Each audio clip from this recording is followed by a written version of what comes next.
ഒരു സ്ത്രീയുടെ ശക്തി അളക്കുന്നത് അവൾക്ക് എത്ര സങ്കടങ്ങൾ നേരിടാൻ കഴിയുമെന്നതിലല്ല, മറിച്ച് ആ സങ്കടങ്ങളെ അതിജീവിച്ച് അവൾ എത്ര പ്രകാശത്തോടെ മുന്നോട്ടു പോകുന്നു എന്നതിലാണ്. അന്താരാഷ്ട്ര വനിതാ ദിനത്തോടനുബന്ധിച്ച് സ്ത്രീത്വം അതിരുകളില്ലാത്ത കരുത്ത് എന്ന വിഷയത്തിൽ സംഘടിപ്പിച്ചിരിക്കുന്ന ഈ ചർച്ചയിൽ പങ്കെടുക്കുന്നത് മുരിക്കാശ്ശേരി പോലീസ് സ്റ്റേഷനിലെ ASI ആയ ഹാജിറ KE, വീട്ടമ്മയും അതിലുപരി മികച്ച കർഷകയുമായ സിസിലി ജോർജ്, മറ്റുള്ളവരുടെ ചിരികളെ മനോഹരമായി പകർത്താൻ കഴിയുന്നിടത്താണ് തൻ്റെ കഴിവെന്ന് തെളിയിച്ച ഫോട്ടോഗ്രാഫറായ ഗ്രീഷ്മ ഹണി. ഈ ചർച്ച നയിക്കുന്നത് കട്ടപ്പന ഗവൺമെന്റ് കോളേജ് അധ്യാപികയായ ഡോക്ടർ അനില CS. നമസ്കാരം. 3 പേർക്കും ഈ പരിപാടിയിലേക്ക് ഹൃദ്യമായ സ്വാഗതം, ഒപ്പം വനിതാ ദിന ആശംസകളും. നമ്മുടെ ചർച്ചയുടെ വിഷയം പോലെ നിങ്ങൾ 3 പേരും നിങ്ങളുടെ മേഖലകളിൽ കരുത്തു തെളിയിച്ചവരും, അതിനാൽ നിങ്ങളുടെ ആ വിശാലമായ അനുഭവതലം നമ്മുടെ ശ്രോതാക്കൾക്ക് വേണ്ടി പകർന്നു കൊടുക്കുന്നത് ഏറെ പ്രചോദനകരമായിരിക്കുമെന്ന് കരുതുന്നു. അതുകൊണ്ട് ഹാജിറ മാമിനോട് ചോദിക്കുകയാണ് ഞാൻ, വളരെ ശാരീരികവും മാനസികവുമായ ബലം അല്ലെങ്കിൽ കരുത്ത് ആവശ്യമുള്ളൊരു പ്രൊഫഷനാണ് പോലീസ് എന്ന് പറയുന്നത്. എന്തുകൊണ്ടാണ് മാം ഈ പ്രൊഫഷൻ തിരഞ്ഞെടുത്തത്? നമ്മൾ വിദ്യാഭ്യാസം കഴിഞ്ഞിരിക്കുമ്പോൾ നമ്മൾ ഒരു സ്ത്രീയെ സംബന്ധിച്ച് ഒരു ഇൻകം നമുക്ക് ആവശ്യമായി എന്നൊരു തോന്നൽ വന്ന സമയം നമ്മൾ ഫസ്റ്റ് എഴുതിയ PSC ടെസ്റ്റാണിത്. ആ ടെസ്റ്റ് ഇതിൽ നമുക്ക് സെലക്ഷൻ കിട്ടി. അങ്ങനെ ഞാൻ പോലീസിൽ വന്നു. അല്ലാതെ പ്രത്യേകിച്ച് എനിക്ക് ഒരു പോലീസ് ആകണമെന്ന ഒരാഗ്രഹത്തോടു കൂടി വന്നയാളല്ല ഞാൻ. ചേച്ചി, ജോലി എന്തുണ്ടെന്ന് ചോദിച്ചാൽ നമ്മളോട് പറയും ജോലിയൊന്നുമില്ല, വീട്ടമ്മയാണ്. പക്ഷേ എനിക്ക് തോന്നുന്നത് ബാക്കിയുള്ള പ്രൊഫഷനിലുള്ളവർ ചെയ്യുന്ന ജോലിയേക്കാൾ കൂടുതൽ ജോലി ചെയ്യുന്നത് ഒരു വീട്ടമ്മയാണ്. അതുമാത്രവുമല്ല, വീട്ടമ്മയോടൊപ്പം ഒരു കർഷക കൂടിയാണ് ചേച്ചി. അപ്പം ഈ പതിവ് പല്ലവിയോട്, ജോലിയില്ല വീട്ടമ്മയാണ് എന്ന പതിവ് പല്ലവിയോടുള്ള ചേച്ചിയുടെ പ്രതികരണം ഒന്ന് രേഖപ്പെടുത്താമോ? ജോലിയില്ല എന്ന് പറയുന്നതിൽ പ്രധാനമായും നമുക്കൊരു ഇൻകം കിട്ടുന്നില്ല. നമ്മളിപ്പോൾ രാവിലെ ഒരു 4:30 മുതൽ എഴുന്നേറ്റ് ജോലി ചെയ്യുന്നതാണ്. വൈകുന്നേരം വരെ ജോലി ചെയ്തു എവിടെയെങ്കിലും നമ്മളൊരു എന്തെങ്കിലും കാര്യത്തിന് പോയി, അപ്പോൾ നമ്മളോട് ചോദിക്കും, ചേച്ചി ജോലി എന്താ, നമുക്കെന്താ ജോലി, നമ്മൾ വൈകുന്നേരം വരെ ചെയ്തു, പക്ഷെ നമുക്കൊരു ഇൻകം കിട്ടാത്തതുകൊണ്ട് നമ്മൾ ജോലി ഇല്ല എന്ന് തന്നെ പറയുന്നു. നമുക്കൊരു സാലറി കിട്ടുക എന്നുണ്ടെങ്കിൽ, നമ്മളൊരു ചെറിയ പണിയാണെങ്കിലും സാലറി കിട്ടുന്നുണ്ടെങ്കിൽ നമ്മൾ ആ ജോലി അങ്ങ് പറയും. പക്ഷെ നമുക്കിത് സാലറി കിട്ടാത്തതുകൊണ്ട് നമ്മൾ വീട്ടമ്മയാണ്, ജോലിയൊന്നുമില്ല. പക്ഷെ നമ്മളാണ് എല്ലാവരേക്കും കൂടുതൽ ജോലി ചെയ്യുന്നയാള്. വീട്ടമ്മമാരാണ് ഏറ്റവും കൂടുതൽ ജോലി ചെയ്യുന്നത്. ജോലി ഉണ്ടെന്ന് ചോദിച്ചാൽ അത് ജോലിയുണ്ട്, ഞാൻ വീട്ടമ്മയാണ് എന്ന് പറയാമെന്നുള്ളതാണ് ചേച്ചിയുടെ അഭിപ്രായം. അതെ. ഗ്രീഷ്മ, സ്ത്രീകൾ ഏറ്റവും കൂടുതൽ സുരക്ഷിതരാണെന്ന് കരുതുന്ന ഒരു മേഖലയാണ് അധ്യാപനം. പക്ഷെ അധ്യാപനം കളഞ്ഞിട്ടാണ് ഈ ഫോട്ടോഗ്രാഫി എന്ന് പറയുന്ന മേഖലയിലേക്ക് ഗ്രീഷ്മ എത്തപ്പെട്ടത്. എത്രത്തോളം കംഫർട്ടാണ് ആ മേഖലയിൽ? എന്തുകൊണ്ടാണ് ആ പ്രൊഫഷൻ തിരഞ്ഞെടുത്തത്? എന്നെ സംബന്ധിച്ച് പറയുകയാണെങ്കിൽ എനിക്ക് ഫോട്ടോഗ്രാഫി ഭയങ്കര ഇഷ്ടമായിരുന്നു. പക്ഷെ ഞാൻ ഈ ഫോട്ടോഗ്രാഫി കണ്ടത് എൻ്റെ ജ്യേഷ്ഠൻ്റെ മോനാണ്, മനോജ് എന്നാണ്, എൻ്റെ ഗുരുനാഥനാണ്. അദ്ദേഹം ഇത് ഭയങ്കര ക്രേസോടുകൂടി ജീവാത്മാവായിട്ട് കൊണ്ടു നടക്കുന്നത് കണ്ടാണ് ഇതിനോട് എനിക്കൊരു ക്രേസ് വന്നത്. ശരിക്കും പറഞ്ഞാൽ അതാണ് സത്യാവസ്ഥ. ഞാനൊരു 6-7 വർഷത്തോളം ഞാൻ ടീച്ചറായിരുന്നു. വിദ്യാനികേതനിലെ ടീച്ചറായിരുന്നു. പിന്നെ നെടുങ്കണ്ടത്ത് പഞ്ചായത്ത് UP സ്കൂളിലെ ടീച്ചറായിരുന്നു.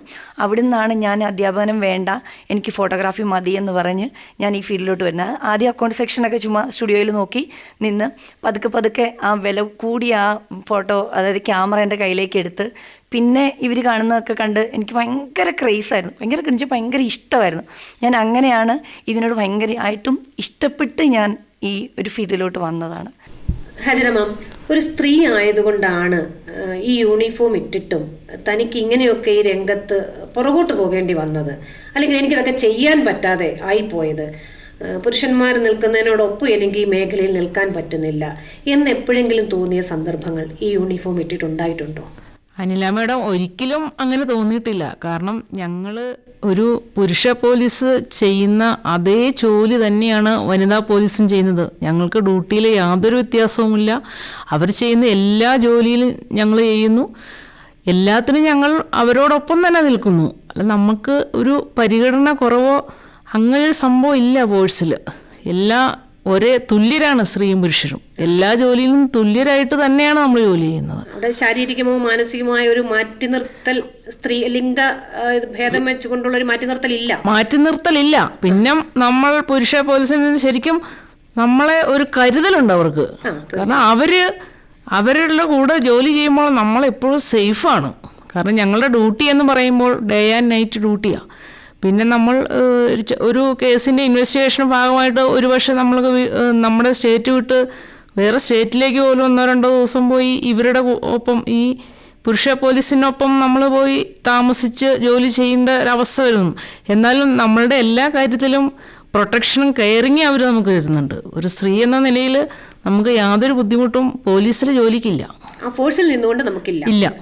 ഇതോട് ബന്ധപ്പെട്ട് ഞാൻ മറ്റൊരു കാര്യവും കൂടെ, അങ്ങനെയാണെങ്കിൽ ഈ പുരുഷന്മാർക്ക്, അതായത് ആണുങ്ങൾക്ക് കിട്ടുന്ന യൂണിഫോമിൽ കിട്ടുന്ന അതേ ഒരു ബഹുമാനം അല്ലെങ്കിൽ റെസ്പെക്റ്റ്, ആദരവ് സ്ത്രീകൾക്കും സമൂഹത്തിൽ നിന്ന് കിട്ടുന്നുണ്ട്. അവിടെ എന്തെങ്കിലും വ്യത്യാസം എപ്പോഴെങ്കിലും മാമിന് തോന്നിയിട്ടുണ്ടോ? അന്യപണം തീർച്ചയായും നമുക്ക് ബഹുമാനം കൂടുതൽ കിട്ടിയാലേ ഉള്ളൂ. കാരണം സ്ത്രീകളുടെയോ കുട്ടികളുടെയോ പ്രശ്നത്തിലേക്ക് ഞങ്ങൾ ഇറങ്ങി ചെല്ലുക എന്ന് പറഞ്ഞാൽ മറ്റുള്ള ഡിപ്പാർട്ട്മെൻറ്റിനെ വെച്ച് പോലീസിന് അവരുടെ പ്രശ്നങ്ങളിലേക്ക് ആഴത്തിലിറങ്ങി ചെല്ലാൻ പറ്റും. ആ സമയം നമ്മളോട് ബഹുമാനവും സ്നേഹവും കടപ്പാടും അവർ കാണിക്കുന്നത്. നമ്മൾക്ക് ഒരു പരിഗണന കുറവ് ഒരിക്കലും എൻ്റെ 23 വർഷത്തെ സർവീസിൽ എനിക്ക് ഉണ്ടായിട്ടില്ല. സിസിൽ ചേച്ചി, പുരുഷന്മാർക്ക് ചെയ്യാൻ പറ്റാത്തത്, അല്ലെങ്കിൽ പറ്റാത്തതെന്നല്ല, പുരുഷന്മാരെ ഇത് ചെയ്യുള്ളൂ ഈ മേഖലയിൽ, കാർഷിക മേഖലയിൽ ഇത് പുരുഷന്മാർക്കേ പറ്റുള്ളൂ, സ്ത്രീകളെ കൊണ്ട് ഇത് ചെയ്യാനേ പറ്റത്തില്ല. അങ്ങനെ തോന്നിയ ഏതെങ്കിലും കാര്യങ്ങൾ മറികടന്ന് ചേച്ചി കാർഷിക മേഖലയിൽ ചെയ്തിട്ടുണ്ടോ? കൃഷിയുമായി ബന്ധപ്പെട്ട് ചെയ്തതായി ചേച്ചിയുടെ ജീവിതം ങ്ങളിലൊക്കെ ഇങ്ങനെ തെങ്ങ കയറാൻ മെഷീനൊന്നും ഇല്ലായിരുന്നു. ഞാൻ കല്യാണം കഴിഞ്ഞ് വന്ന ഇടയ്ക്ക് തന്നെ വീട്ടിലെ തെങ്ങയിലൊക്കെ കയറി ഞാൻ തേങ്ങ ഇടുകയും കരിക്ക് പറിക്കുകയും പിന്നെ മരത്തെ കയറി ചക്കയ ഞാൻ ഒരുവിധം എല്ലാ ജോലിയും തന്നെ ഞാൻ ചെയ്യും. പിന്നെ കുറച്ചുകൂടി വിശാലമായി പറഞ്ഞാൽ നമ്മുടെ പ്രേക്ഷകർക്ക് കേൾക്കാൻ വേണ്ടി, അല്ലെങ്കിൽ ശ്രോതാക്കളോട് കൂടുതൽ പറയാൻ വേണ്ടിയിട്ടാണ്. ഒരുവിധം എല്ലാ പണിയും കാർഷിക സംബന്ധമായിട്ട് എല്ലാ പണിയും ഞാൻ ചെയ്യുന്നുണ്ട്. പിന്നെ മരം മുറിക്കാൻ, വാള് വെച്ച് മുറിക്കാൻ, പിന്നെ ഈ കയ്യാല കെട്ടുന്ന കല്ലുകളൊക്കെ, ഇങ്ങനെ എനിക്ക് മിക്കവാറും ഈ ശക്തിയുള്ള പണികളാണ്, എനിക്ക് കായിക അധ്വാനമാണ് എനിക്ക് കൂടുതൽ ഇഷ്ടം. അല്ലാതെ സ്ത്രീകൾ സാധാരണ ചെയ്യുന്ന ചെറിയ ചെറിയ പണി എനിക്ക് തീരെ ഇഷ്ടമില്ല. പിന്നെ ഡ്രൈവിങ്, ഓട്ടോ ഓടിക്കും. പിന്നെ പണിക്കാരെയൊക്കെ കൊണ്ടുവരാനായിട്ട് ഞാനാണ് പണിക്കാരെ കൊണ്ടുവരാൻ പോകുന്നത്. ഓട്ടോയ്ക്ക് കൊണ്ട് 3 ട്രിപ്പൊക്കെ അടിച്ചാലേ രാവിലെ തോട്ടത്തിലേക്ക് ആളുകൾ എത്തുള്ളൂ. പിന്നെ അവരുടെ കൂടെ വൈകുന്നേരം വരെ നിന്ന് എല്ലാ പണികളിലും നമ്മൾ തന്നെ ചെയ്യണം. മരുന്നടി അങ്ങനത്തെ കാര്യങ്ങളെല്ലാം ഞാൻ തന്നെയാണ് ചെയ്യുന്നത്. പിന്നെ ഒരുവിധം എല്ലാ പണിയും പുരുഷന്മാർ ചെയ്യാത്ത പണികളും തന്നെ ഞാൻ ചെയ്യാറുണ്ട്. അപ്പൊ പുരുഷന്മാർ ചെയ്യുന്നതല്ല, അപ്പുറം ചെയ്യാൻ എനിക്ക് ധൈര്യമുണ്ട്. അല്ലാതെ എന്നെ ഒരു കാര്യത്തിലും പണിയുടെ കാര്യത്തിലും പുറകോട്ട് മാറ്റി നിർത്തുകയല്ല, എന്നെ മാറ്റി നിർത്തുകയല്ല. എല്ലാ കാര്യത്തിലും ഞാൻ ഏത് ജോലിക്കും പൊതുപ്പണിക്ക് എന്തിനും പോകുവാണെങ്കിൽ പുരുഷന്മാരുടെ സൈഡിലുള്ള ജോലിയെ എനിക്ക് ഇഷ്ടമുള്ളൂ, അധ്വാനമുള്ള ജോലിയെ എനിക്ക് ഇഷ്ടമുള്ളൂ. ചുമടൊക്കെയാണേലും 50 കിലോ മേളിലൊക്കെ ഞാനും എടുക്കും. ഗ്രീഷ്മ, ഏതെങ്കിലും സന്ദർഭങ്ങൾ ഉണ്ടായിട്ടുണ്ടോ? ഒരിക്കലും ഇല്ല കേട്ടോ. അതെനിക്ക് എടുത്തു പറയണം. എന്താ വെച്ചാൽ ഞാൻ ഈ ഫോട്ടോഗ്രാഫി ഫീൽഡിലോട്ട് വന്നതിന് ശേഷം എനിക്ക് അങ്ങനെ ഒരു അങ്ങനെ ഒരു ഫീൽ തോന്നിയിട്ടില്ല, അങ്ങനെയൊന്നും വന്നിട്ടുമില്ല. കാരണം ഞാൻ ഭയങ്കര കംഫർട്ട് സോണിലൂടെയാണ് ഈ ഒരു ഫീൽഡിൽ പോകുന്നത്. ഞാൻ ഏറ്റവും കൂടുതൽ വർക്ക് എടുക്കുന്നതെന്ന് പറഞ്ഞു കഴിഞ്ഞാൽ പോലീസ് സ്റ്റേഷനുമായിട്ടുള്ള ബന്ധപ്പെട്ട ഇൻക്വസ്റ്റ്, ഹോസ്പിറ്റലുമായിട്ടുള്ള, പിന്നെ രാഷ്ട്രീയ പാർട്ടികളുടെ പൊതുപരിപാടി. നേരത്തെ എന്ന് പറഞ്ഞാൽ അതായത് ആദ്യ കാലഘട്ടങ്ങളിൽ ശരിക്കും പറഞ്ഞാൽ കല്യാണം മുതൽ ഒരു കുഞ്ഞിൻ്റെ ജനനം മുതൽ മരണം വരെയുള്ള എല്ലാ കാര്യങ്ങളും നമ്മൾ ചെയ്യുമായിരുന്നു. ഇപ്പം എന്നെ സംബന്ധിച്ച് ഞാൻ ഫുൾ ടൈം ബിസിയാണ്. എനിക്ക് ഇൻക്വസ്റ്റ് ഞാൻ ഏറ്റവും കൂടുതൽ എടുക്കുന്നതാണ്. മരണം സംബന്ധിച്ചുള്ള കാര്യങ്ങളാണ് ഏറ്റവും കൂടുതൽ. പോലീസുകാരുടെ കൂടെ തന്നെ വർക്കുകളെല്ലാം ഞാൻ ചെയ്യുന്നതാണ്. അപ്പം അങ്ങനെയുള്ള സാഹചര്യങ്ങളിൽ പോലും എന്നെ ഒരിടത്ത് മാറ്റി നിർത്തിയിട്ടില്ല. പിന്നെ എനിക്ക് അങ്ങനെ ഒരു വർക്കുകളൊന്നും, അതായത് എൻ്റെ കയ്യിൽ നിന്ന് ആ ഒരു ചിത്രങ്ങളും ഒരിക്കലും നഷ്ടപ്പെട്ടിട്ടില്ല. എനിക്ക് ഭയങ്കര കംഫർട്ടാണ് എല്ലാ കാര്യങ്ങളിലും. എനിക്ക് എല്ലാവരും നമ്മളോട് ഭയങ്കര കംഫർട്ടായിട്ടാണ് നിൽക്കുന്നതും. പിന്നെ അതുപോലെ നമ്മൾ എവിടെ ചെന്നാലും നമ്മളോട് അതേ ഒരു ബഹുമാനവും സ്നേഹവും എനിക്ക് സമൂഹത്തിൽ നന്നായി കിട്ടിയിട്ടുണ്ട്. സ്ത്രീ എന്നുള്ള ബഹുമാനം തീർച്ചയായും കിട്ടുന്നുണ്ടെന്നുള്ളത് തന്നെയാണ്. പിന്നെ തീർച്ചയായിട്ടും ഉണ്ട്. അങ്ങനെയാണെന്നുണ്ടെങ്കിൽ എന്തെങ്കിലും ഒരു സാഹസികമായി ചെയ്ത ഫോട്ടോഗ്രാഫിയിൽ എന്തെങ്കിലും അങ്ങനെ ഓർമ്മയിൽ നിൽക്കുന്ന, പെട്ടെന്ന് പറയാൻ പറ്റുന്ന ചില ഓർമ്മകൾ നമ്മുടെ ഉള്ളിലുണ്ടല്ലോ, ചോദിച്ചാൽ പെട്ടെന്ന്, അങ്ങനെ എന്തെങ്കിലും ഓർമ്മകൾ ഗ്രീഷ്മയ്ക്ക് പങ്കിടാനുണ്ടോ? നമ്മളെ സംബന്ധിച്ച് നമ്മളെ കൂടുതലും ഈ ചാനലുകാരൊക്കെ ഉള്ള ഒരു പൊതുപരിപാടികളുണ്ടല്ലോ, മന്ത്രിമാരുടെ പരിപാടികളൊക്കെ. അപ്പം അവിടെ എന്ന് പറഞ്ഞാൽ നമ്മളെപ്പോഴും ഒതുങ്ങി മാറി നിൽക്കണം. കാരണം നമ്മളെ സംബന്ധിച്ച് നമുക്കൊരു വർക്ക് എടുക്കുക എന്നുള്ളതായിരിക്കും. പക്ഷെ അത് നമുക്ക് കൊടുക്കണം. ചാനലുകാരെ സംബന്ധിച്ച് അവർക്ക് അതിലും വലിയ മൂല്യമായിട്ടാണ് അവർ അതിനെ കാണുന്നതും ചെയ്യുന്നത്. പക്ഷെ ഞാൻ എപ്പോഴും എന്നോട് എൻ്റെ ഗുരുനാഥൻ, എൻ്റെ ചേട്ടച്ചാര് പറഞ്ഞേക്കുന്നത് എന്താണെന്ന് വെച്ചാൽ നമ്മൾ പറയണം, നമ്മുടെ കൈകളിലായിരിക്കണം അവർ നിൽക്കുന്നത്. അല്ലെ ഒരു ഉദ്ഘാടനമാണെങ്കിൽ പോലും നമുക്ക് മിസ്സാവരുത്. അപ്പോൾ എന്നോട് പറയും, നീ പറയണം, നീ ഇതെങ്ങനെ ചെയ്യണം എന്ന്, നിനക്കത് പറയാനുള്ള സോഴ്സ് ഉണ്ട്, അവരത് അതുപോലെ ചെയ്യുന്നു. അതുപോലെ മന്ത്രിമാരുടെ പല ചടങ്ങുകളിലും ഒക്കെ നമ്മൾ പറയുന്നത് ഒന്ന് നിൽക്കണേ, ഞാനൊന്ന് എടുത്തോട്ടെ, അല്ലെങ്കിൽ നിങ്ങളിങ്ങനെ നിരന്ന് നിൽക്കണേ, അല്ലെ നമുക്ക് എങ്ങനെയാണോ കംഫർട്ടായിട്ട് നമ്മുടെ ചിത്രം എനിക്ക് എങ്ങനെ പകർത്തണമെന്ന് നമ്മൾ ആഗ്രഹിക്കുന്നു അതുപോലെ നിർത്താൻ നമുക്ക് അവരെ കൊണ്ട് പറ്റും. അത് ശരിക്കും പറഞ്ഞാൽ ഒരു ഫോട്ടോഗ്രാഫർക്കേ പറ്റുള്ളൂ. ഹാജിറ മാം, ഈ മാം തന്നെ പറഞ്ഞു 24 മണിക്കൂർ ഡ്യൂട്ടി എന്ന് വെച്ചാൽ രാത്രിയും ചിലപ്പം പോകേണ്ടി വരും. ആ ഡ്യൂട്ടിയോടൊപ്പം എങ്ങനെയാണ് നമ്മുടെ കുടുംബത്തെ, ഇവരെ 2 കാര്യങ്ങളോട് ഒരുമിച്ച് മാം എങ്ങനെയാണ് കൈകാര്യം ചെയ്യുന്നത്? അതിനെ കുറിച്ചിട്ടൊന്ന് വിശദമാക്കാമോ? അത് അനില മാഡം, നമ്മൾ ഒരു ജോലിയുള്ള സ്ത്രീയും അല്ലാതെ ഒരു സ്ത്രീയും തമ്മിൽ ഇരട്ടി ജീവിതഭാരമാണ് നമ്മൾ കൊണ്ടു നടക്കുന്നത്. കാരണം ഈ 2 മേഖലയും നമുക്ക് പൊരുത്തപ്പെടിച്ച് വേണം കൊണ്ടു നടക്കാൻ. അപ്പം നമ്മൾ ഇപ്പോൾ എൻ്റെ വീട്ടിലാണെങ്കിൽ തറവാട് വീടാണ്. അപ്പോൾ അവിടെ പേരൻസ് ഉണ്ട്, ഭർത്താവ്, കുട്ടികൾ. അപ്പം അവരുടെ കാര്യങ്ങൾ മുടക്കം വരാതെ അതും നമ്മൾ നോക്കണം. പോലീസിലെ ജോലി എന്ന് പറഞ്ഞാൽ നമ്മൾക്ക് ഒരുപക്ഷെ രാവിലെ നേരത്തെ പോകേണ്ട അവസരങ്ങളുണ്ട്. ഓരോ ഡ്യൂട്ടി വരുന്നതനുസരിച്ച് വൈകി നമ്മൾ ഒത്തിരി താമസിച്ച് വരുന്ന ദിവസങ്ങളുണ്ട്, വീട്ടിൽ വരാൻ പറ്റാത്ത ദിവസങ്ങളുണ്ട്. ഇതെല്ലാം ഒരു അഡ്ജസ്റ്റ്മെൻറ്റിൽ അങ്ങ് പോകുന്നു എന്ന് പറയാം. പിന്നെ വീട്ടിൽ നമ്മളെ ഹസ്ബൻഡൊക്കെ നമ്മളെ സഹായിച്ചു തരുന്നുണ്ട്. അപ്പം നമ്മൾ ഒരു കാര്യങ്ങൾ പെൻഡിങ് വന്നാൽ നമുക്ക് വീട്ടിൽ നിന്ന് അതിനുള്ള ഒരു സപ്പോർട്ട് ഉള്ളത് കൊണ്ട് നമുക്ക് പോകാം. ഇത് ഇല്ലാതെ അനുഭവിക്കുന്നവരുമുണ്ട്, ഒരുപാട് ബുദ്ധിമുട്ടുകൾ അനുഭവിക്കുന്നവരുണ്ട്. കുട്ടികളെ നോക്കാൻ, പിന്നെ ഇവരുടെ വിദ്യാഭ്യാസ കാര്യങ്ങളിൽ നമുക്ക് ശ്രദ്ധിക്കാൻ പറ്റാതെ വരും. നമ്മുടെ ഇപ്പോൾ ഒരു കുട്ടി ഒരു ഹോസ്പിറ്റലാണെങ്കിൽ ചില എമർജൻസി ഡ്യൂട്ടിയാണെങ്കിൽ നമുക്ക് ആ സമയം ലീവ് കിട്ടാതെ വരുന്നു. പിന്നെ ചില ആഘോഷങ്ങൾക്ക് നമുക്ക് പങ്കെടുക്കാൻ പറ്റാതെ, അപ്പോൾ എമർജൻസി സിറ്റുവേഷൻ ഡ്യൂട്ടി വരുമ്പോൾ നമ്മൾ ആ ഡ്യൂട്ടിക്ക് തന്നെ പ്രിഫറൻസ് കൊടുത്തിട്ട് ഇതെല്ലാം ഒരുപാട് നമ്മുടെ വീട്ടിലെ കല്യാണങ്ങൾ, ചടങ്ങുകളെല്ലാം ഒഴിവാക്കിയിട്ട് നമ്മൾ പെട്ടെന്ന് ഈ ഡ്യൂട്ടിക്ക് പോകുന്നു. ഇപ്പം ഒരു പ്രളയം പോലെ ഉള്ള സംഭവങ്ങളൊക്കെ വന്നു കഴിയുമ്പോഴേ നമുക്ക് പിന്നെ അതിൻ്റെ എല്ലാ ഡ്യൂട്ടിയും അവസാനിച്ച് കഴിയുമ്പോൾ ചിലപ്പോൾ 2-3 ദിവസമൊക്കെ എടുത്തെന്ന് വരും. ആ സമയമൊന്നും നമുക്ക് വീട്ടിൽ പോകാൻ പറ്റത്തില്ല. പിന്നെ വീട്ടിൽ നിന്ന് സപ്പോർട്ട് ഉള്ളത് കൊണ്ട് കുഴപ്പമില്ല, പിന്നെ ഇല്ലാത്തവർക്ക് അതിൻ്റേതായ ബുദ്ധിമുട്ടുകൾ അനുഭവിച്ചൊക്കെ തന്നെയാണ് ജോലി ചെയ്യുന്നത്. നമ്മൾ യൂണിഫോമിൽ നമ്മൾ നിൽക്കുമ്പോൾ സിവിലിയൻസ് നോക്കുമ്പോൾ നമ്മൾ 100% ഓക്കെയൊന്നുമല്ല. അവർക്കുള്ള പ്രശ്നങ്ങൾ പോലെ തന്നെ കുടുംബത്തിലും നമുക്ക് എല്ലാ പ്രശ്നങ്ങളും തരണം ചെയ്തിട്ടാണ് നമ്മൾ ഈ ജോലിക്ക് പോകുന്നത്. കാരണം അവിടെ വീട്ടമ്മ എന്ന് പറയുമ്പം കുടുംബത്തിനോടുള്ള നീതി പുലർത്തിയിരിക്കണം, പക്ഷേ നമ്മൾ യൂണിഫോം ഇടുമ്പം സമൂഹത്തോടുള്ള നീതി പുലർത്തണം. ഇത് രണ്ടും ഒരുമിച്ച് കൊണ്ടുപോകാൻ പറ്റിയെങ്കിലേ പറ്റുള്ളൂ. പക്ഷേ അപ്പോൾ ഞാൻ മാമിൻ്റെ ഇതിൽ നിന്ന് മനസ്സിലാക്കുന്നത് ഫാമിലിയുടെ സപ്പോർട്ട് എത്രത്തോളം ഉണ്ടോ അങ്ങനെയാണെങ്കിൽ ഇത് രണ്ടും ശക്തമായി മുന്നോട്ട് കൊണ്ടുപോകാൻ പറ്റും എന്നുള്ളതാണ് ഞാൻ മാമിൽ നിന്ന് മനസ്സിലാക്കുന്നത്. ജീവിതത്തിൽ നല്ല ഭാരമാണ്. കാരണം ഇത് രണ്ടും കൂടെ കൂട്ടിമുട്ടിച്ചുകൊണ്ട് പോകാനായിട്ട് ഒരു പോലീസ് ഓഫീസർ എന്ന നിലയ്ക്ക് ഞാൻ ശരിക്കും നല്ല ബുദ്ധിമുട്ടി തന്നെയാണ് പോകുന്നത്. അതുപോലെ തന്നെ സിസിലി ചേച്ചിയോടും എനിക്ക് ചോദിക്കാനുള്ളത്, ഒരു മുഴുവൻ സമയ കർഷകയാണ് സിസിലി ചേച്ചി. ചേച്ചിക്ക് അങ്ങനെ പറയുവാനാണ് ഇഷ്ടമെന്ന് ഞാൻ മനസ്സിലാക്കുന്നു. ആ കർഷകയോടൊപ്പം എങ്ങനെയാണ് ഈ വീട്ടിലെ കാര്യങ്ങൾ, പാചകങ്ങളും കാര്യങ്ങളും ഒക്കെ ഉണ്ടല്ലോ, കുട്ടികളുടെ കാര്യങ്ങളും ഒക്കെ ഉണ്ട്, എങ്ങനെയാണ് ഈ 2 കാര്യവും കൂടി ചേച്ചി കൊണ്ടുപോയിക്കൊണ്ടിരിക്കുന്നത്? നമ്മൾ വീട്ടിലെ പാചകം എന്ന് പറയുന്നത് രാവിലെ ഒരു 4:30 ആകുമ്പോൾ എഴുന്നേറ്റ് ഒരു 6 മണിയാകുമ്പോഴത്തേക്കും പാചകം എല്ലാം കഴിയും. പിന്നെ ബാക്കി പരിപാടി എന്ന് പറഞ്ഞാൽ എനിക്ക് 6:45 വീട്ടിൽ നിന്ന് പോയാൽ ഓട്ടോ ഉണ്ട്. പണിക്കാരെ 8 മണിയാകുമ്പം പണിസ്ഥലത്ത് കൊണ്ട് നിർത്തണം. അപ്പം കായെടുപ്പൊക്കെ ആകുമ്പോൾ 10-30 ഒക്കെ പണിക്കാർ കാണും. അപ്പം വീടിൻ്റെ അടുത്ത് ഉള്ളവരൊക്കെ നടന്നങ്ങ് വരും, ബാക്കിയുള്ളവരൊക്കെ വണ്ടിക്ക് കൊണ്ടുവരണം. എനിക്കൊരു 3 ട്രിപ്പിനുള്ള ആളെ നിർത്തിയിട്ട് ബാക്കി വേറെ വണ്ടി വിളിക്കും. എടുപ്പൊക്കെ ആണെങ്കിൽ കായിടുന്നതും എത്ര ചാക്കുണ്ടോ ഇതെല്ലാം നമ്മൾ കണക്ക് കൂട്ടണം. ഇത്രയും പേരൊക്കെ നിന്ന് പണിയുമ്പോൾ എപ്പോഴും നമ്മുടെ ശ്രദ്ധ അവരുടെ നേരെ ആയിരിക്കണം. തന്നെയല്ല മുഴുവൻ ഹിന്ദിക്കാരും ഇപ്പോൾ മലയാളത്തുകാരങ്ങനെ ഇല്ല, ഹിന്ദിക്കാരാണ്. അപ്പം ഭാഷ പറഞ്ഞു മനസ്സിലാക്കാനുള്ളൊരു ബുദ്ധിമുട്ട് ചെറുതായിട്ടുണ്ട്. പിന്നെ വൈകിട്ടാണേലും കൊണ്ട് വീട്ടിലെത്തിക്കണം, പണിക്കാരെ കൊണ്ടുവിടണം. പിന്നെ സ്റ്റോറുള്ളതുകൊണ്ട് സ്റ്റോറിൽ കഴുകിയിടുന്നിടം വരെ ഒരു 7 മണി വരെയൊക്കെ പുറത്താണ് പണി. അത് കഴിഞ്ഞ് താഴത്തിന് പിന്നെ വീട്ടിലെ പിള്ളേര് ഞാനത് ഒരു വലിയ മേന്മയായിട്ട് കാണുന്നു. ചേച്ചി ഇത്രത്തോളം ഒരു കരുത്തുള്ള സ്ത്രീയാണല്ലോ. ഡ്രൈവിംഗ് വലിയ ഇഷ്ടമാണ്, ഓട്ടോ ഓടിക്കും, സ്കൂട്ടി ഓടിക്കും, പിന്നെ കാറും പഠിച്ചതാണ്. ഫോട്ടോഗ്രാഫിയിൽ നിന്ന് വ്യത്യസ്തമായൊരു കാര്യമാണ് ഞാൻ ചോദിക്കുന്നത്. ഞാൻ ഗ്രീഷ്മയെക്കുറിച്ച് കേട്ടപ്പോൾ ഗ്രീഷ്മ കളരി പഠിച്ചിട്ടുണ്ട് എന്ന് മനസ്സിലായി. എന്തായിരുന്നു ആ കളരി പഠിക്കാനുള്ള ഒരു കൊച്ചു പ്രായത്തിൽ പഠിച്ചതാണോ എന്നതിനെ കുറിച്ച് കൂടുതൽ അറിയില്ല. എന്താണ് കളരി പഠിക്കാനുള്ളൊരു പ്രചോദനം? എപ്പോഴെങ്കിലും അത് ജീവിതത്തിൽ ഒന്ന് സഹായകരമായി തോന്നിയിട്ടുണ്ടോ? തീർച്ചയായിട്ടും സഹായകരമായിട്ട് തോന്നിയിട്ടുണ്ട്. കാരണം നമ്മൾ സ്ത്രീകളെ സംബന്ധിച്ച് നമുക്ക് ഇപ്പം നേരത്തെ കാലത്തൊക്കെ എന്ന് പറഞ്ഞു കഴിഞ്ഞാൽ സ്ത്രീകൾ അങ്ങനെ എല്ലാത്തിനും ഒതുങ്ങി കരയുന്ന ഒരു കാലഘട്ടമായിരുന്നല്ലോ.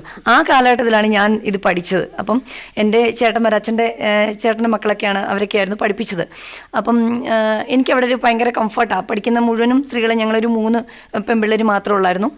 ഞാനൊരു 10 വർഷത്തോളം അവിടെ കളരി പോയിട്ട് പഠിച്ചു. അതുകൊണ്ടുണ്ടല്ലോ എനിക്ക് എവിടെ പോണേലും ഏത് രാത്രി പോണേലും എന്നെ സംബന്ധിച്ച് എനിക്കൊരു ഒട്ടും ഭയമില്ല. ഭയമില്ലെന്ന് പറഞ്ഞാൽ നമുക്ക് എന്ന് പറഞ്ഞാൽ നമ്മൾ പെട്ടെന്ന് എങ്ങനെ ആക്രമിക്കുന്നു, അത് നമ്മൾ അടവ് അനുസരിച്ചല്ല. പക്ഷേ ഇത് പഠിച്ചത് കൊണ്ട് നമുക്ക് ഉള്ളിൻ്റെ ഉള്ളിൽ നമുക്കൊരു ആത്മധൈര്യമുണ്ട്. ആ ആത്മധൈര്യം ഉള്ളതുകൊണ്ട് നമുക്ക് ഒന്നിനും പേടിയില്ല, അങ്ങനെയുള്ള ഒരു പേടിയൊന്നുമില്ല. പിന്നെ നമ്മൾ പേടിച്ച് നിന്നാൽ എന്ത് കാര്യത്തെയും നമുക്ക് എന്ത് കഴിവുണ്ടെന്ന് പറഞ്ഞാൽ പേടി വന്നു കഴിഞ്ഞാൽ നമുക്ക് പിന്നെ ഒന്നും ചെയ്യാൻ പറ്റത്തില്ല. പക്ഷേ കളരി പഠിച്ചുകൊണ്ട് എനിക്ക് ഒത്തിരി ഗുണങ്ങളുണ്ട്. ശാരീരികമായിട്ടാണേലും മാനസികമായിട്ടാണേലും ഒക്കെ ഒത്തിരി ഗുണങ്ങൾ വന്നിട്ടുണ്ട്. അതിൻ്റെ ഭാഗമായിട്ട് യോഗ ചെയ്തു, അതിൻ്റെ ഭാഗമായിട്ടുള്ള തിരുമ കാര്യങ്ങളൊക്കെ ഞാൻ പഠിച്ചതാണ്. അപ്പോൾ അതൊക്കെ എന്നെ സംബന്ധിച്ച് എൻ്റെ ഫാമിലിയെ സംബന്ധിച്ചൊക്കെ എനിക്ക് ഒരുപാട് ഗുണമുണ്ട്.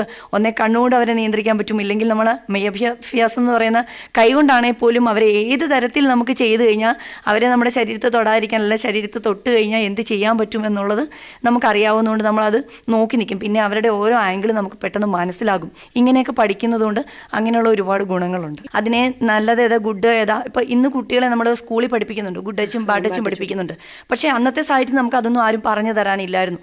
ആ സാഹചര്യത്തിലാണ് ഞാൻ പഠിച്ചത്. അതുകൊണ്ട് എന്നെ സംബന്ധിച്ച് അവിടുന്ന് ഇങ്ങോട്ട് എനിക്ക് ഒരുപാട് ബെനിഫിറ്റ് എന്ന് പറഞ്ഞാൽ ഒത്തിരി ബെനിഫിറ്റാണ്. എന്നെ സംബന്ധിച്ച് എനിക്ക് ഒരു പേടിയില്ല. അപ്പം പലപ്പോഴും ഞങ്ങൾ സ്കൂളിലൊക്കെ ആണെങ്കിൽ പോലും മതിയോ അവളുടെ അടുത്തൊരു ഇതിലേക്ക് പോകരുത് കേട്ടോ എന്ന് പറയുന്ന ഒരു രീതിയാണ്. നമ്മൾ അങ്ങനെ കാണും, കുറച്ച് അഹങ്കാരം എന്ന് തോന്നുമെങ്കിലും നമ്മളെ സംബന്ധിച്ച് നമ്മൾ സേഫ് ഡോണിലാണ് അങ്ങനെ ഒരു കാര്യത്തിൽ. അതിന് എപ്പോഴും എൻ്റെ ഫാമിലിയോടാണ് എനിക്ക് നന്ദി. അപ്പം ആത്മവിശ്വാസം പുലർത്തുന്ന ഇങ്ങനെയുള്ള ആയുധ മുറകൾ അല്ലെങ്കിൽ അഭ്യാസവിദ്യകൾ എല്ലാവരും പഠിക്കട്ടെ എന്നുള്ളതാണോ? തീർച്ചയായിട്ടും. ഇന്നത്തെ കാലത്തെ സ്ത്രീകൾ, എല്ലാ കുഞ്ഞുങ്ങളും, എൻ്റെ കുഞ്ഞിനെ ഞാൻ പഠിപ്പിക്കാൻ തീർച്ചയായിട്ടും ഞാൻ എൻ്റെ കുഞ്ഞിനോട് പറഞ്ഞു കൊടുക്കാറുണ്ട്, എൻ്റെ മോളോട് പറഞ്ഞു കൊടുക്കാറുണ്ട്, അതുപോലെ മോനോടും ഞാൻ പറഞ്ഞു കൊടുക്കാറുണ്ട്.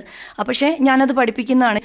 എല്ലാ സ്ത്രീകളും പഠിക്കണം. അത് എത്ര പ്രായം ചെന്ന അമ്മമാരാണെങ്കിൽ പോലും അത് പഠിച്ചിരിക്കണം എന്നാണ് എൻ്റെ ഒരു അഭിപ്രായം. അപ്പോൾ ഒരു സ്വയം രക്ഷയ്ക്ക് എന്തായാലും ഇത് നല്ലതാണെന്നുള്ളത് തന്നെയാണ് ഗ്രീഷ്മയുടെ. തീർച്ചയായിട്ടും ഞാൻ അതിനെ എപ്പോഴും അനുകൂലിക്കുന്ന ഒരാളാണ്. ഹാജിറ മാം, ഒരു വനിതാ പോലീസ് എന്ന നിലയിൽ ഇന്ന് സമൂഹത്തിൽ നേരിടുന്ന കുട്ടികളുടെയും സ്ത്രീകളുടെയും പ്രശ്നങ്ങൾ ഏറെയാണെന്ന് നമുക്കറിയാം. അതിലേക്ക് എത്രത്തോളം ആഴത്തിൽ മാമിന് ഇറങ്ങി ചെല്ലാൻ പറ്റിയിട്ടുണ്ട്? അവരെക്കുറിച്ച് എത്രത്തോളം മനസ്സിലാക്കാൻ പറ്റിയിട്ടുണ്ട്? അനില മാഡം, നമുക്ക് തീർച്ചയായിട്ടും ഒരു പോലീസിനെ വെച്ച് ഒരു വനിതാ പോലീസിന് സ്ത്രീകളുടെയും കുട്ടികളുടെയും പ്രശ്നങ്ങളിൽ ഒരുപാട് നമുക്ക് ഇറങ്ങിച്ചെന്ന് അവരുടെ പ്രശ്നങ്ങൾ എന്താണെന്ന് പഠിക്കാൻ പറ്റും. കാരണം എന്താണെന്ന് വെച്ചാൽ ഒരു സ്ത്രീയെ ആയതുകൊണ്ട് ഒരു സ്ത്രീയുടെ പ്രശ്നങ്ങൾ എന്ന് വെച്ചാൽ അവളുടെ ഗാർഹിക പീഡനങ്ങൾ, ലൈംഗിക പീഡനങ്ങൾ, മറ്റുള്ള കാര്യങ്ങളൊക്കെ അവളൊരു വനിതാ പോലീസിനോടാകുമ്പോൾ തുറന്ന് സംസാരിക്കും. അപ്പം നമ്മളെല്ലാ പോലീസ് സ്റ്റേഷനിലും നമ്മൾ അതിന് പ്രത്യേകം കോർണറുകളുണ്ട്. നമ്മളവിടെ കൊണ്ടുവരുത്തി ഇവരോട് നമ്മളെല്ലാ കാര്യങ്ങളും അവരുടെ മനസ്സ് തുറന്ന് നമ്മളോട് അവരുടെ ഉള്ളിലെ പ്രശ്നങ്ങൾ തുറന്ന് നമ്മളോട് സംസാരിക്കും. അവർ തിരിച്ചു പോകുമ്പോൾ നമ്മൾ കുറച്ച് ആശ്വാസവാക്കുകളെല്ലാം പറയുമ്പോൾ അവർ വന്നതിൽ കൂടുതൽ കുറച്ച് സന്തോഷവതികളായിട്ടായിരിക്കും പോകുന്നത്. കാരണം അവരുടെ വീട്ടിൽ അല്ലെങ്കിൽ അവരുടെ ഭർത്താവിനോട്, സഹോദരങ്ങളോടൊന്നും പറയാൻ പറ്റാത്ത കാര്യങ്ങൾ ശേഷം വരുമ്പോൾ ഈ സ്ത്രീകൾ നമ്മളുടെ അടുത്ത് തുറന്ന് സംസാരിക്കാറുണ്ട്.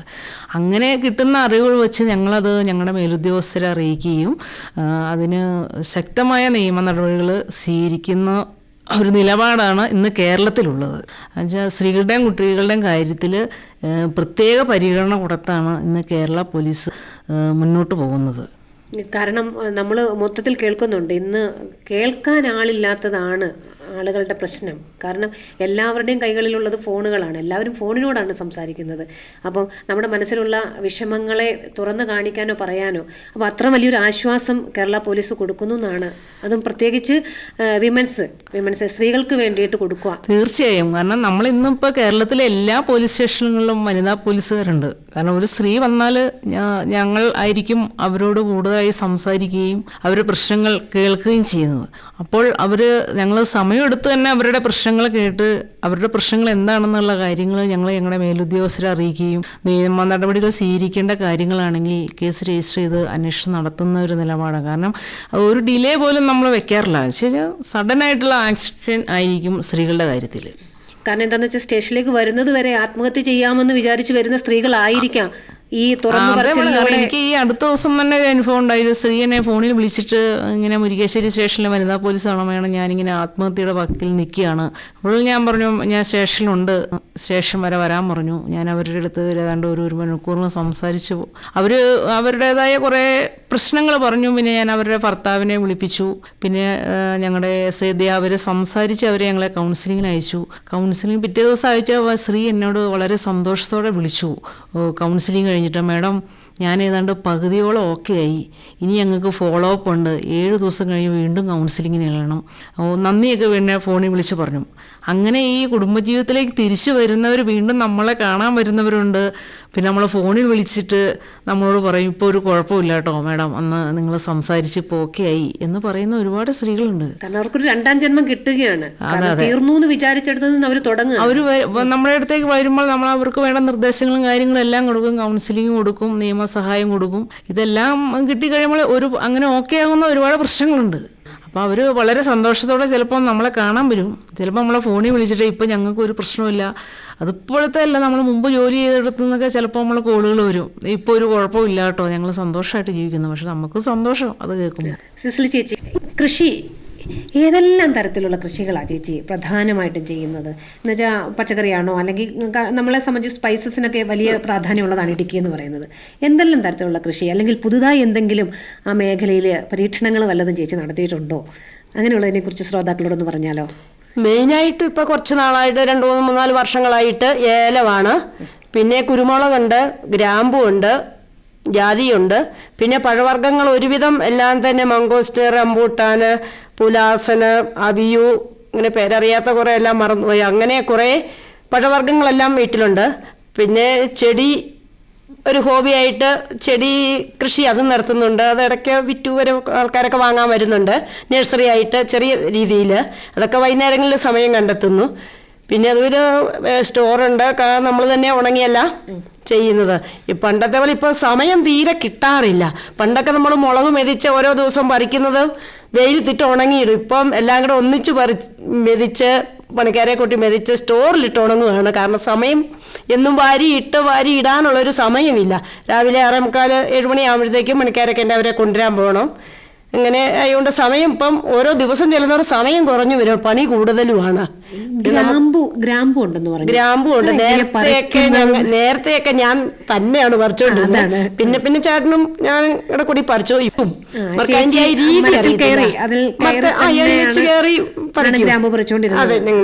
ഗ്രാമ്പു കേട്ടപ്പോ എനിക്ക് തോന്നി അത് അങ്ങനെ തന്നെ ആവാൻ സാധ്യതയുണ്ട് എന്ന് തോന്നി, അതുകൊണ്ടാണ്. പിന്നെ ഈ തേനെടുക്കാൻ അതൊക്കെ എനിക്ക് ഇഷ്ടമുള്ള കാര്യം. തേനെടുക്കും. അത് താഴെയാണോ അതോ മരങ്ങളിൽ ഉള്ള? നിലത്തുള്ള തേനൊക്കെ എടുക്കും, ഒത്തിരി പൊക്കത്തിലല്ലാത്ത. പിന്നെ ഈ ഈച്ചയൊക്കെ അതിക്രമം വന്നാൽ ഓടാനുള്ള ഒരു ഇതും കൂടെ നോക്കിയിരിക്കണമല്ലോ, അതുകൊണ്ട് താഴെയാണ്. ഒരുവിധം താഴെ. വൈകുന്നേരങ്ങളിലൊക്കെ ആണെങ്കിൽ ഈച്ച അങ്ങനെ ഒത്തിരി കൊത്തുകയല്ല. അതിന്റെ ടെക്നിക്കും പഠിച്ചു വെച്ചിട്ടുണ്ട്. ഈച്ചകൾ ഏത് സമയത്താണ് ആക്രമിക്കുന്നത് മനസ്സിലാക്കി. തേനീച്ച കൃഷി ഉണ്ടായിരുന്നു. അപ്പൊ ചേട്ടൻ ഇങ്ങനെയൊന്നും എടുക്കാൻ ചേട്ടന് പേടിയാ. അപ്പം ഞാൻ തേനെല്ലാം എടുക്കുന്നത്. ഇപ്പം ഈച്ചകളെല്ലാം ഇപ്പം പറന്നു പോകുക. ഇപ്പൊ അങ്ങനെ നിൽക്കുന്നില്ല കൂട്ടില്. അപ്പൊ അതിന് കൂട് സെപ്പറേറ്റ് വെച്ചു കൊടുത്തിരിക്കുകയാണോ അതോ വെച്ചോ? ഇപ്പൊ ഈ പെട്ടിയോടെ എടുത്തോണ്ട് പോകും. അതുകൊണ്ട് പിന്നെ തോട്ടത്തിൽ മിക്കവാറും പോകുന്നോണ്ട് അതൊക്കെ അങ്ങ് കുറച്ചു. നേരത്തെ പശു ഉണ്ടായിരുന്നു, ആട്, കോഴി, താറാവ്, എല്ലാ മൃഗങ്ങളെല്ലാം ഉണ്ടായിരുന്നു. ഇപ്പൊ തോട്ടത്തോട്ട് കൂടുതലും അങ്ങ് ആയതുകൊണ്ട് ഈ പട്ടിശല്യം ഒക്കെ ആയതുകൊണ്ട് ഇപ്പൊ വളർത്തുന്ന മൃഗങ്ങളെയൊക്കെ അങ്ങ് നിർത്തി. പച്ചക്കറി കൃഷിയുണ്ടോ? പച്ചക്കറി കൃഷി നേരത്തെ ഉണ്ടായിരുന്നു. ഇപ്പം ഏലം ആയതുകൊണ്ട് ഏലത്തിൽ ഒന്നും വെച്ചാൽ അങ്ങനെ വരികയില്ല. ഈ അങ്ങ് നിന്നു. ഇപ്പം മെയിനായിട്ട് ഏലം വെച്ചാൽ ഈ ഹിന്ദിക്കാർ മാത്രമേ പണിക്കാരുള്ളതുകൊണ്ട് ഇവരെ പറഞ്ഞേൽപ്പിച്ച് നമുക്ക് വേറെ ഒന്നും ചെയ്യാൻ പറ്റിയല്ല. അപ്പൊ എനിക്ക് ചേച്ചിയോട് പറയാനുള്ളത്, ചോദിക്കാനുള്ളത്, അല്ലെങ്കിൽ പറയാനുള്ളതും, പണിയില്ല, എനിക്കൊന്നും ചെയ്യാൻ പറ്റില്ല, വരുമാനമില്ല എന്നൊക്കെ പറഞ്ഞു പോകുന്ന ഒരു വിഭാഗം ആളുകൾ ഇപ്പോഴും നമ്മുടെ സമൂഹത്തിലുണ്ട്. അവരോട് ഈ വനിതാ ദിനവുമായിട്ട് ബന്ധപ്പെട്ട് ചേച്ചി കൊടുക്കാൻ പറ്റുന്ന ഏറ്റവും വലിയ ഉപദേശം എന്താ? ഇപ്പം ജോലിയില്ല, എനിക്ക് ജോലിയില്ല, അയ്യോ കാശിന് മാർഗ്ഗമില്ല എന്ന് പറയുന്ന ഒരു വിഭാഗം ആളുകൾ ഇപ്പോഴും നമ്മുടെ ഇടയിലുണ്ടെന്ന് ചേച്ചിക്ക് അറിയാം. അവരോട് ചേച്ചിക്ക് കൊടുക്കാൻ പറ്റുന്ന ഏറ്റവും വലിയ ഉപദേശം എന്താണെന്നുള്ളത്? നമുക്ക് ചെയ്യാനൊരു മനസ്സുണ്ടെങ്കിൽ ജോലി ഇല്ലെന്ന് പറയാൻ പറ്റുകയില്ല. നമുക്ക് എന്ത് ചെറിയ പണിയാണേലും ചെയ്ത് കൈപ്പണി തൊഴിലോ ഒക്കെ ചെയ്താണേലും നമുക്ക് സ്വന്തമായി ഒരു 10 പൈസ എപ്പോഴും നമ്മുടെ കയ്യിൽ പിടിക്കാനുള്ള ഒരു സാഹചര്യമാണ് ഇപ്പോഴത്തെ ഒരു സാഹചര്യം. അഭിരുചിക്കനുസരിച്ച് നമ്മൾ കണ്ടുപിടിക്കണം. നമുക്കിപ്പോൾ എന്താ ചെയ്യാനാണ് നമ്മുടെ ഒരു താല്പര്യം, അല്ലെ നമ്മൾ എന്ത് ചെയ്താൽ വിജയിക്കും, അതിനെക്കുറിച്ച് നമ്മൾ കണ്ടുപിടിച്ച് നമ്മൾ ആ ജോലി ചെയ്യണം. അതാണ് സ്ത്രീയുടെ ഏറ്റവും വലിയ കരുത്താണെന്നാണ് ചേച്ചി പറയുന്നു. പിന്നെ നമ്മൾ എന്തും ചെയ്യാൻ തയ്യാറാകണം. അല്ലാതെ ആ പണി ഞാൻ ചെയ്യല, ഈ പണി ഞാൻ ചെയ്യല, അത് പറഞ്ഞിട്ട് കാര്യമില്ല. ഏത് പണിയും മടി കൂടാതെ ചെയ്യണം. ചേച്ചിയുടെ ജീവിതത്തിൽ നിന്ന് ചേച്ചി പഠിച്ച ഏറ്റവും വലിയ പാഠം അത് തന്നെയാണ് ശരിക്കും പറഞ്ഞാൽ. ഹാജിറമ്മ, ഈ യൂണിഫോം ഇട്ടുകൊണ്ട് ഇന്നത്തെ തലമുറ എന്ന് ഞാൻ പറയുന്നില്ല, ഇപ്പോൾ നിലനിൽക്കുന്ന എല്ലാ സ്ത്രീകളോടും പല രീതിയിൽ പറയുന്ന പല തരത്തിലുള്ള ആളുകളുണ്ട്. എല്ലാവരോടും കൂടി ഈ യൂണിഫോമിൽ നിന്നുകൊണ്ട് മാമിന് പറയാൻ പറ്റുന്ന കാര്യം ഒന്ന് പറയുക. ഈ വനിതാ ദിനത്തിൽ എനിക്ക് സ്ത്രീകളോട് പറയാനുള്ള കാര്യം, നമ്മുടെ ഭർത്താക്കന്മാരുടെ ഏണിങ്സ് അനുസരിച്ച് ജീവിതം മുന്നോട്ട് കൊണ്ടുപോകാനും നമ്മളുടെ കുട്ടികളുടെ കാര്യങ്ങൾ അതുപോലെ ശ്രദ്ധിക്കാനും, നമ്മുടെ വരുമാനം അനുസരിച്ച് കുട്ടികളെ പറഞ്ഞു കൊടുത്ത് മനസ്സിലാക്കി അവരുടെ ജീവിതം മുന്നോട്ട് കൊണ്ടുപോകാനും നമ്മുടെ കുട്ടികളെയും വളർത്തിയെടുക്കുക. എന്ന് വെച്ചാൽ നമ്മൾ പല പ്രശ്നങ്ങളുമായിട്ട് ഇടപെടുമ്പോൾ നമ്മുടെ വരുമാന പരിധിക്ക് അപ്പുറത്തുള്ള കാഴ്ചപ്പാടുകൾ സ്ത്രീകൾ കാണുമ്പോൾ അത് കുടുംബത്തിൽ പല പല പ്രശ്നങ്ങൾ ഉണ്ടാകുന്നു. കാരണം ഭർത്താക്കന്മാർ അവരുടെ കാര്യങ്ങൾ നടത്തുവാൻ വേണ്ടിയിട്ട് ഒരുപാട് കഷ്ടപ്പെടുന്നുവെന്നും മനസ്സിലാക്കിക്കൊണ്ട് നമ്മൾ ജീവിതം മുന്നോട്ട് പോയാൽ ഒരു പരിധിവരെ കുടുംബത്തിലെ സാമ്പത്തിക ഭദ്രതയുടെ ഒരു സന്തുലിതാവസ്ഥ നിലനിർത്താൻ പറ്റുമെന്നാണ് എനിക്ക് തോന്നുന്നത്. അങ്ങനെ മനസ്സിലാക്കി പോയി കഴിഞ്ഞാൽ കുടുംബത്തിൽ അന്തഃഛിദ്രങ്ങൾ ഉണ്ടാകാതെ. കാരണം ഇവിടെ ഞാൻ മനസ്സിലാക്കുന്നത് മാം പ്രാധാന്യം കൊടുക്കുന്നത് ഒരു കുടുംബനാഥ എന്ന സ്ത്രീക്കാണ്. കാരണം ഒരു കുടുംബനാഥയാണ് ശരിക്കും പറഞ്ഞാൽ സമൂഹത്തിന്റെ ഏറ്റവും ബേസ്, അടിത്തറ എന്ന് പറയുന്നത്. അപ്പൊ അങ്ങനെ ഒരു സ്ത്രീ ഇങ്ങനെ ആയിരിക്കണം. പിന്നെ നമ്മളെപ്പോഴും നമ്മളിൽ മാത്രം ഒതുങ്ങി നിൽക്കാതെ നമ്മളുടെ അയൽവാസികളുടെ അടുത്തേക്ക്, നമ്മുടെ സമൂഹത്തിലെ ഇറങ്ങിച്ചെന്ന് അവരുടെ കഷ്ടതകൾ മനസ്സിലാക്കി, ഒരു സ്ത്രീ എന്ന നിലയ്ക്ക് നമുക്ക് സാമ്പത്തിക സഹായം നൽകാൻ പറ്റിയില്ലെങ്കിൽ തന്നെയും ശാരീരികമായിട്ടും മാനസികമായിട്ടും അവരെ എത്രമാത്രം നമുക്ക് സഹായിക്കാൻ പറ്റും. കാരണം ഒരുപാട് അവസരങ്ങൾ ഇപ്പോൾ ഉണ്ട്. ഈ കുടുംബശ്രീ അയൽക്കൂട്ടങ്ങളിലൊക്കെ ഇറങ്ങി ചെല്ലുമ്പോൾ അവർക്ക് മനസ്സിലാവും നമ്മുടെ അയൽവാസികൾ. ഇപ്പം ഒരുവിധ സ്ത്രീകളൊന്നും എനിക്ക് എൻ്റെ കാര്യം എന്ന് മാത്രം നോക്കി മുന്നോട്ട് പോകാതെ നമുക്ക് മാക്സിമം മറ്റുള്ളവരെ ഏതെല്ലാം തരത്തിൽ നമുക്ക് സഹായിക്കാൻ പറ്റുമോ അതുപോലെ സഹായിച്ച് മുന്നോട്ട് പോകുന്ന ഒരു മനസ്സ് എല്ലാവർക്കും ഉണ്ടാകണമെന്നാണ് ഞാൻ ആഗ്രഹിക്കുന്നത്. വിവിധ മേഖലകളിലൂടെ വർഷങ്ങളായി സഞ്ചരിക്കുന്ന ഗ്രീഷ്മയ്ക്ക് ഈ വനിതാ ദിനത്തിൽ നമ്മുടെ കേരളത്തിലെ സ്ത്രീകളോട് എന്താണ് പറയാനുള്ളത്? ഇന്നത്തെ സ്ത്രീകളെ സംബന്ധിച്ച് ഒരു പ്ലാറ്റ്ഫോം ഉണ്ട് നമ്മുടെ ഈ കേരളത്തിൽ. അപ്പം അതുകൊണ്ട് നമുക്ക് ഞാൻ പറയുന്നത് ദുബായിലേക്കൊന്നും പോകേണ്ട ഒരു കാര്യമില്ല. നമുക്കൊരു ഏണിങ്സ് ഉണ്ടാക്കാനായിട്ട് നമ്മൾ ശ്രമിക്കണം, ഒന്ന് പരിശ്രമിക്കുക, പിന്നെ അതിനെ ഒന്ന് ഇഷ്ടപ്പെടുക, പിന്നെ എന്ത് ജോലിയും ചെയ്യാനുള്ള ഒരു മനസ്സ് കാണിക്കുക. പിന്നെ നമുക്ക് ആവശ്യം നമ്മുടെ കുടുംബം എന്ന് വിചാരിച്ച് നമ്മൾ ഈ ഏത് ജോലിയിലെയും സ്നേഹത്തോടെ കണ്ടു കഴിഞ്ഞാൽ ഒരു ജോലിക്കും ഒരു പ്രയാസം ഉണ്ടെന്ന് എനിക്ക് തോന്നുന്നില്ല. എന്നെ സംബന്ധിച്ച് ഞാൻ പറയുക, ഈ ജോലി എന്നല്ല, ഞാൻ ഒത്തിരി ജോലികൾ ഞാൻ ചെയ്യുന്നുണ്ട്. പക്ഷേ എന്നെ സംബന്ധിച്ച് ഒരു ജോലി എനിക്കൊരു കഷ്ടപ്പാടായിട്ട് എനിക്ക് തോന്നിയിട്ടേ ഇല്ല. ഞാൻ വളരെ സ്നേഹത്തോടെ ഇഷ്ടത്തോടെ നമ്മൾ അതിനെ പ്രേമിക്കുക, അതിന് വളരെ സ്നേഹത്തോടെ നമ്മളൊരു പൂക്കളെ സ്നേഹിക്കുക, അല്ലെങ്കിൽ അങ്ങനെയുള്ളതിനെ സ്നേഹിച്ച് പരിപാലിച്ച് കൊണ്ടു നടക്കുവാണെങ്കിൽ, ഞാൻ എൻ്റെ ക്യാമറയെ വളരെ പ്രണയത്തോടെ കാണുന്ന ഒരാളാണ്. അപ്പോൾ ആ ക്യാമറയെ കാണുന്നതുകൊണ്ട് എനിക്ക് ആ ക്യാമറ എനിക്ക് ആവശ്യമുള്ളതെല്ലാം എനിക്ക് തരുന്നുണ്ട്. എൻ്റെ ഫാമിലി ആണേലും ആ സ്നേഹവും എനിക്ക് കിട്ടുന്നുണ്ട്, എനിക്ക് സമൂഹത്തിൽ നിന്ന് കിട്ടുന്നുണ്ട്. അപ്പം നമ്മൾ എന്ത് ജോലിയെയും വളരെ സ്നേഹത്തോടെ കൈകാര്യം ചെയ്ത് കഴിഞ്ഞാൽ അതെല്ലാം നമുക്ക് താനേ വന്നോളൂ, പ്രകൃതി തന്നെ നമുക്ക് കൊണ്ട് തന്നോളൂ എന്നാണ് എൻ്റെ വിശ്വാസം. അതുകൊണ്ട് ഒരു ജോലിയില്ല, അല്ലെ എനിക്കത് ചെയ്യാൻ പറ്റില്ല എന്ന് പറഞ്ഞു നിൽക്കാതെ ഏത് ജോലിയും അവരുടെ ഇഷ്ടം കൊണ്ടാണ്. അങ്ങനെ ഇഷ്ടത്തോടു കൂടി കണ്ടു കഴിഞ്ഞാൽ എന്തു ജോലിയും നമുക്ക് നിഷ്പ്രയാസം ചെയ്യാൻ പറ്റുമെന്നാണ് എനിക്ക് വിശ്വാസം. അതുകൊണ്ട് പരിശ്രമിക്കുക, അതിനെ ആഗ്രഹിക്കുക, അതാണ് എനിക്ക് പറയാനുള്ളത്. അപ്പോൾ പരിശ്രമവും ആഗ്രഹവും ഇഷ്ടവും ഉണ്ടെങ്കിൽ ഏത് സ്ത്രീക്കും ഈ കേരളത്തിൽ തന്നെ വരുമാനത്തോടു കൂടി ജീവിക്കാം എന്നുള്ളതാണ് ഗ്രീഷ്മയും പറയുന്നത്. പിതാ രക്ഷതി കൗമാരെ, ഭർത്തൃ രക്ഷതി യൗവനെ, പുത്രോ രക്ഷതി വാർദ്ധക്യേ എന്ന മനുസ്മൃതിയിൽ എല്ലാ കാലങ്ങളിലും സ്ത്രീ ആരെങ്കിലുമാൽ സംരക്ഷിതപ്പെട്ടവരായിരുന്നു.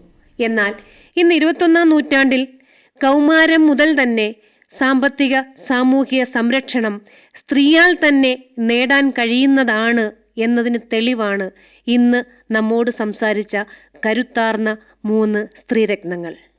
ഇവരുടെ വാക്കുകൾ കേരളത്തിലെ ഓരോ സ്ത്രീകൾക്കും പ്രചോദനമാകട്ടെ എന്ന് ആശംസിച്ചുകൊണ്ടും എല്ലാ സ്ത്രീരത്നങ്ങൾക്കും വനിതാ ദിനത്തിൻ്റെ ആശംസകൾ നേർന്നുകൊണ്ട് ഈ ചർച്ച ഇവിടെ അവസാനിക്കുന്നു.